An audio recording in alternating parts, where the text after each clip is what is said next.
찬송가 401장을 부르시겠습니다. 401장입니다.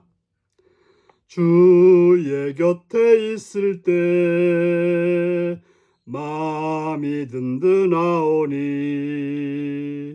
주여 내가 살 동안 인도하여 주소서. 주여 주여 나를 인도하소서. 빠른 세상 살 동안 주여 인도하소서. 피난처인 예수여 세상 물결 험할 때 크신 은혜 베푸사 나를 숨겨주소서. 주여 주여 나를 인도하소서. 빠른 세상 살 동안 주여 인도하소서. 세상 풍파 지난 후 영화로운 나라와 눈물 없는 곳으로 들어가게 하소서. 주여 주여 나를 인도하소서. 빠른 세상 살 동안 주여 인도하소서.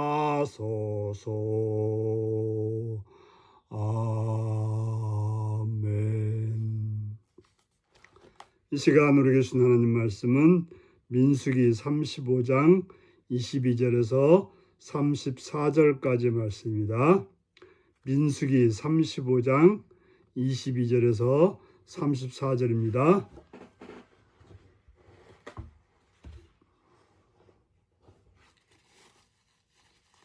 교독하시겠습니다. 악의가 없이 우연히 사람을 밀치거나 기회를 엿봄이 없이 무엇을 던지거나 보지 못하고 사람을 죽일 만한 돌을 던져서 죽였을 때에 이는 악의도 없고 해하려 한 것도 아닌즉 회중이 친자와 피를 보복하는 자 간에 이 규례대로 판결하여 피를 보복하는 자의 손에서 살인자를 건져내어 그가 피하였던 도피성으로 돌려보낼 것이요 그는 거룩한 기름 부음 받은 대상이 죽기까지 거기 거주할 것이니라. 그러나 살인자가 어느 때든지 그 피하였던 도피성 지경 밖에 나가면 피를 보복하는 자가 도피성 지경 밖에서 그 살인자를 만나 죽일지라도 피 흘린 죄가 없나니 이는 살인자가 대지상이 죽기까지 그 도피성에 머물러야 할 것임이라.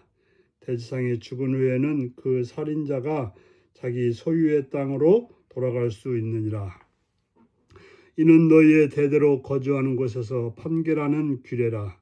사람을 죽인 모든 자 곧 살인한 자는 증인들의 말을 따라서 죽일 것이나 한 증인의 증거만 따라서 죽일지 말 것이요 고의로 살인죄를 범한 살인자는 생명의 속전을 받지 말고 반드시 죽일 것이며 또 도피성에 피한 자는 대제사장이 죽기 전에는 속전을 받고 그의 땅으로 돌아가 거주하게 하지 말 것이니라. 너희는 너희가 거주하는 땅을 더럽히지 말라. 피를 땅에 피는 땅을 더럽히나니 피 흘림 받은 땅은 그 피를 흘리게 한 자의 피가 아니면 속함을 받을 수 없느니라. 너희는 너희가 거주하는 땅 곧 내가 거주하는 땅을 더럽히지 말라. 나 여호와는 이스라엘 자손 중에 있음이니라. 아멘. 오늘은 대지상의 죽음에 담긴 대속의 은혜라는 제목으로 말씀을 나누겠습니다. 재판은 하나님의 정의가 반영되어야 됩니다. 하나님의 정의가 반영되지 않는 재판은 불의한 재판이고, 그러한 재판은 그 사회를, 그 나라를 혼란케 하는 것입니다.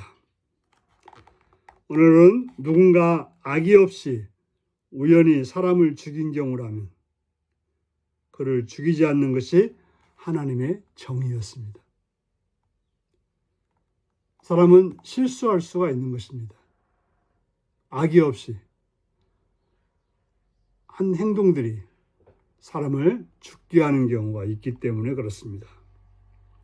그래서 그의 행동이 실수였음이 판명되면 보복을 당하지 않도록 그를 도피성으로 보내야 되는 것이 정의였던 것입니다.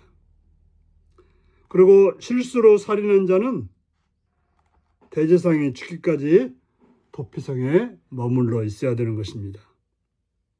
만약 그가 도피성 밖으로 나갈 경우에 피해자 가족이 그를 죽여도 죄가 되지 않았습니다. 대제사장의 죽음은 그 도피성으로 피한 자에게는 복음이었습니다. 바로 대제사장의 죽음으로 인해서 그 도피성으로 피한 죄인은 집으로 돌아갈 수 있기 때문에 그렇습니다. 이 도피성의 제도는 예수님을 생각나게 합니다. 완전한 대제사장이신 예수님의 죽음으로 모든 죄인들은 죄와 사망으로부터 자유를 얻게 되는 것입니다. 바로 예수님의 죽음은 우리에게 복음이듯이 바로 도피성에 피한 자도 그렇게 되었던 것입니다. 우리가 의롭고 참 자유를 얻는 길은 오직 예수 안에 있을 때, 예수님의 죽음으로 우리는 자유와 평화를 얻게 되는 그러한 은혜를 받게 되는 것입니다. 하나님의 형상대로 지음받은 인간은 소중한 존재입니다. 그러므로 고의로 사람을 죽인 자는 반드시 처형되어야 되는 것입니다. 이때 공정한 재판을 위해서 한 사람의 말만 가지고 그를 처형해서는 안 되고 두 사람의 증인이 그가 다른 사람을 죽였다고 하는 증언이 있을 때 바로 재판을 통해서 그를 죽여야 됐던 것입니다. 의도적으로 살인한 자는, 악을 품고서 살인한 자는 생명의 속전, 곧 벌금도 허락되지 않았습니다. 고의적으로 살인한 자는 반드시 그 죗값을 치르도록 했던 것입니다. 그 죗값은 돈으로 해결될 수 없었습니다. 이스라엘 백성들은 가나안 땅을 피로 더럽혀서는 안 되는 것입니다. 하나님은 자기 백성들이 거할 땅이 피 흘림으로 오염되지 않기를 바라시는, 그래서 그에 따라서는 철저한 규정을 해주고 있는 것입니다. 걸어가신 하나님이 그 땅에 함께하기 때문에 그 땅이 더럽혀지는 것을 하나님은 원하지 않는 것입니다. 도피성의 규례는 예수님의 대속 사역에 대한 그림자입니다. 대제사장의 죽음으로 죄의 보복에서 벗어나는 일은 예수님의 죽으심으로 죄에서 해방되는 일을 우리에게 보여주는 것입니다.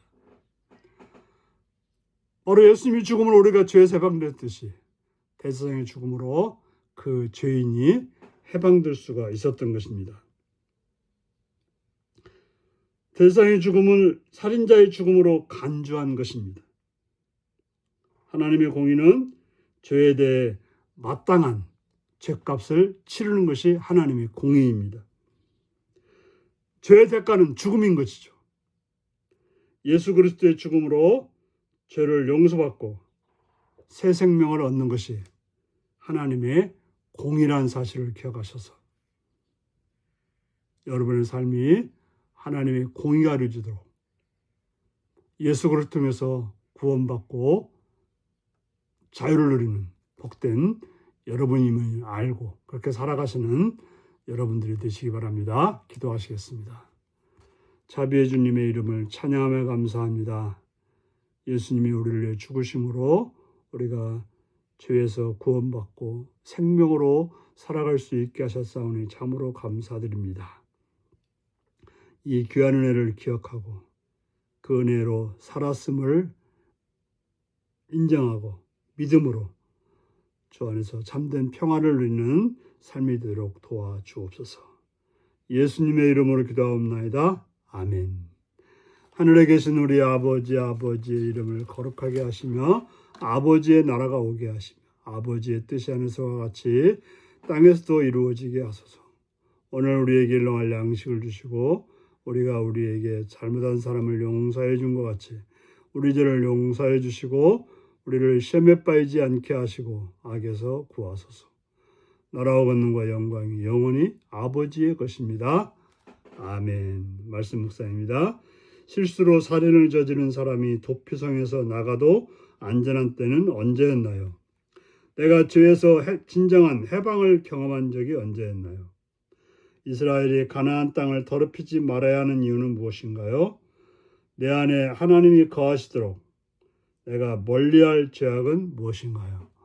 오늘 이 말씀을 묵상하시며 예수 그리스도를 통해서 죄에서 자유롭게 되었다는 사실을 기억하시고 그 은혜 안에 오늘도 자유를 누리며 복되게 살아가는 여러분들이 되시기 바랍니다. 샬롬.